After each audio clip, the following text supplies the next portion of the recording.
Merhaba Malika Hanım. Çantanızda Merhaba. neler taşıyorsunuz? Çok merak ediyoruz. Bize gösterir misiniz? Göstereyim. Tabii. Bakalım hemen. Böyle bir küçük çanta. Evet, küçükmüş çantanız. 2 tane şarj aleti mi ne diyor?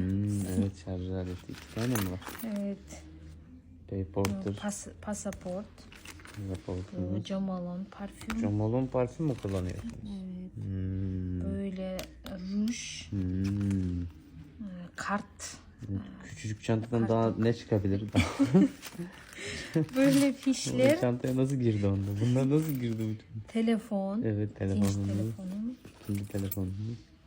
Lens. Lens. Nakit. Hmm. Böyle Tutmadı mı daha? tutmadı. Bu. Sonra bu Anahtar. İnşallah bitmiştir. bitti. İnanamadım bir an. Sonu gelmeyecek zannettim. Böyle küçük çantada hepsi var. Sonu gelmeyecek zannettim. Sizin çantanızda görebilir miyiz? Ben çanta taşımıyorum ki. Cebinize bakalım. Cebimize mi bakalım?